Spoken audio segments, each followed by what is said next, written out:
Hello, hi everyone. Welcome to my channel. Welcome to this session.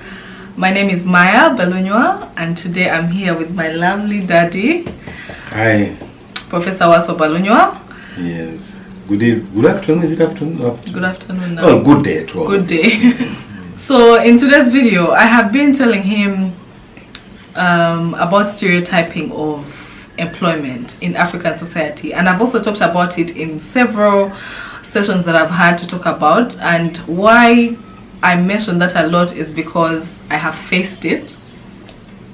Coming from him being my father, I get a lot of, oh, why aren't you doing this, or why aren't you doing that, or why aren't you a lawyer, or why aren't you a teacher, or why are you doing, yes, why aren't you, because or in government, or yes, exactly. So it's something that I've been bouncing on and off with him, and I told him, you know what, you need to come, we need to talk about it, and you tell us a parent's perspective of employment stereotype. Yeah. Well, thank you, Maya. I think this is a challenge, especially in the African conditions. Where have we been as Africans? As Africans, most of us, I think the history is not too far back. That people came from the villages. They went to, in Uganda, they went to Makerere.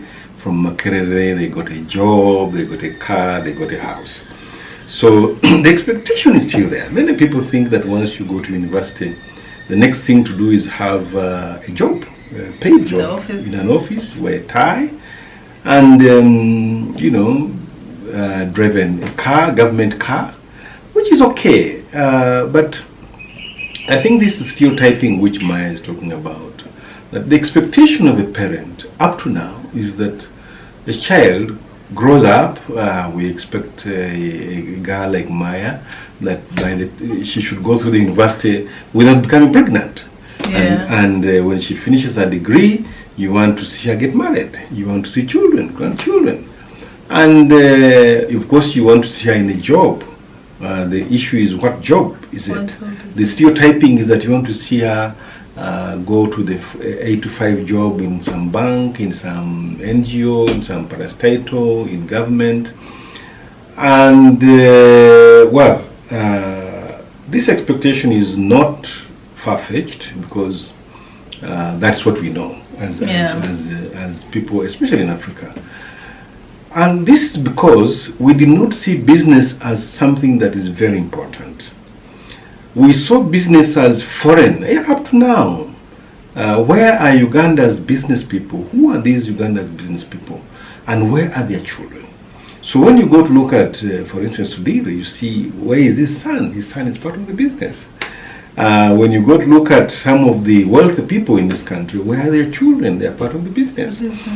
But unfortunately, many of our wealthy Ugandans sent their children abroad and they've never come back.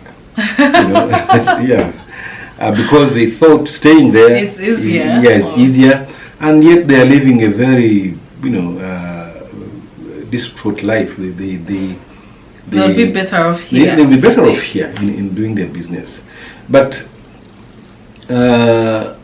if you really want to see lots of money and lots of success in your children, business is the way to go. Business is not something you do in 1 year, 2 years, and you succeed. It takes time. So you have to be patient. You have to be patient, yes. True. To be able to make the money, and I'm pleased at what Maya's done. She's come a long way. She's taking decisions on her own. With a little bit of, a lot of him as well. Yeah, well, initially I used to be part of the business. She's now taking her own decisions, and that's good. And if she's going to look at the long term, have a long-term focus, I believe that she should be able to succeed in the business without necessarily going to an office job. And now and again, as she started, I also used to think, why Maya, why don't you get a job here? And some people would even say, why don't you get a job for your daughter? Why is your daughter unemployed? Unemployed. Exactly. She's doing something and she's happy with it. So I think it's very important for us to understand the essence of business. That business means something you fall in love with, something you want to do, and if you hang in there, the money will definitely show up. So Maya recently got out of her shop, and she's doing online. She's doing good online business, and Thank you. What do? You support her to be able to succeed in what she's doing. So I think it's unfortunate that we think that the best jobs are in the office with a tie, 5 to 6, 8 to 5. That is wrong. Daddy, can I? Sorry to interrupt you. Yes. There's some time you asked me, because we're talking about stereotyping of employment. So there's years ago you asked me, do you want a basic life and you just get a job? You have a car, you go to the office, come back home, 8 to 5 that routine. And I was not sure then, but you were telling me you actually gave me an example of someone, but I'm not going to mention. But he was telling me there's more to life than just a routine of 8 to 5, you go, you come back home, you have your car, you're comfortable. You need to be able to have a challenge, I guess, in what you're doing. Yes. And what is happening right now is that in this country, we are graduating lots of people and there are no jobs. They're on the street. And literally every day, I have somebody who calls me up, sends me a message, sends me an email and says, can you find me a job? I graduated this year. Even yesterday, somebody came who has an MBA and is saying he's looking for a job and he's been out of job for 3 years. I told him, I think there's something wrong here. Why don't you start up something? They had no capital. I remember somebody whom I told to go and sell milk on the street, and I gave him 50,000 shillings. I told him, if you keep that money well, you will tell me after 1 year. He didn't use the money for milk. After 3 years, he came back and told me, after looking for jobs for 1 year, I decided to go and buy and sell milk. Now I have a big supermarket. Wow. Yes. 50,000 shillings. Yes. So it's in our mind, it's in our mind. We stereotype because that's what we know. That's what we know. That's what we think is prestige. That's what we think is. You want the prestige of, I work in Stanchart, I work in the Ministry of Finance. One time I even dragged her to go to the Ministry of Foreign Affairs to be a diplomat, and I saw she was not so keen at it, and I abandoned it. But I think business is very exciting. If you focus your mind on it, you may really be in a position to make lots of money out of it. But it takes time. It takes patience. It takes time. And you should be in a position to, know what you want to achieve. The changing nature of a profession is that hands-on things are being more, sellable, more marketable skills. Look at what COVID has done. COVID will not take away the fact that you are going to sell clothes. Yeah. It won't take it away. People will continue to buy clothes. COVID is telling us that maybe technologies are going to improve, so whoever is going to produce clothes will produce them using new technologies, but whoever is going to sell may sell them again using new technologies. But some of the jobs that we do are gone. Look at the job of an accountant.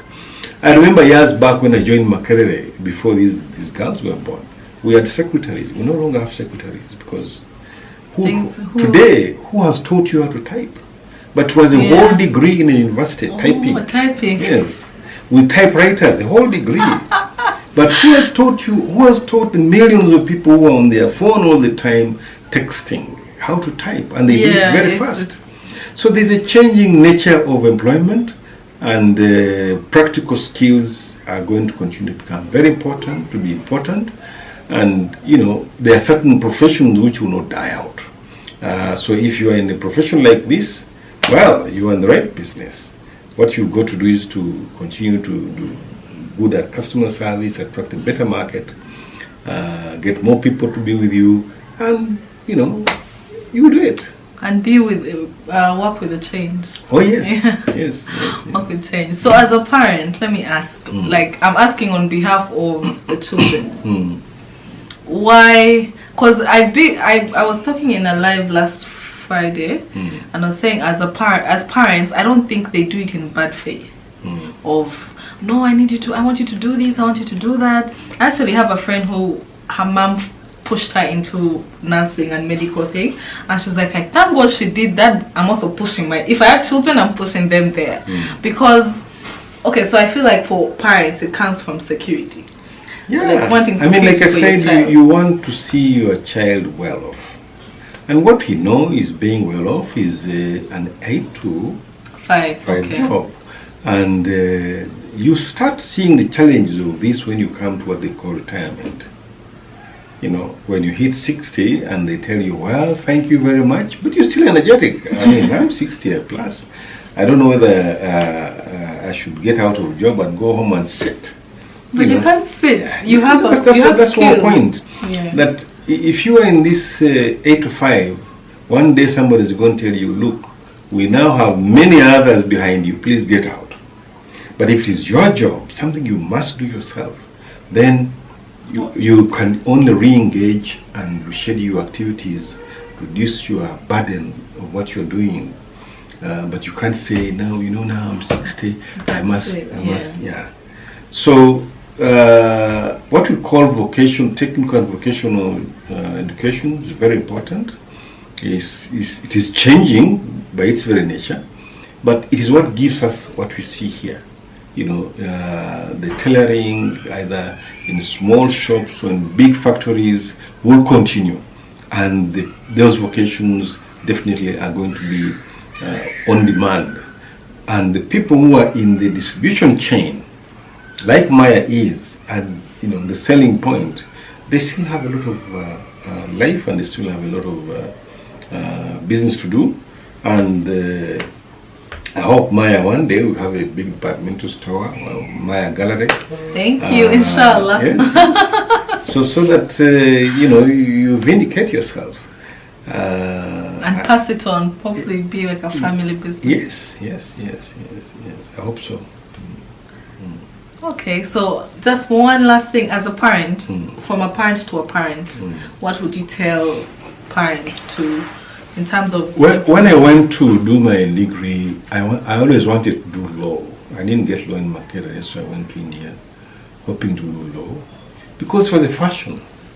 It was the in thing. It was the in thing. I mean, if you were HSC doing arts in our time, law was it. Yeah. Actually, even ours, yeah. Law was it. So, not getting law in Makerere, well, I didn't have the points for law.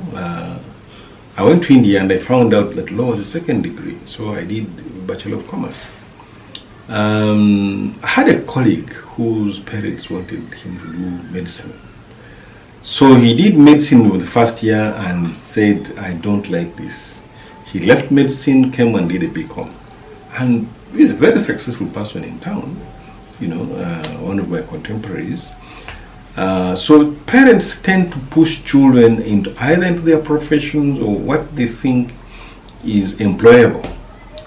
I think what is important is find out what are the skills of your children. What are they interested in?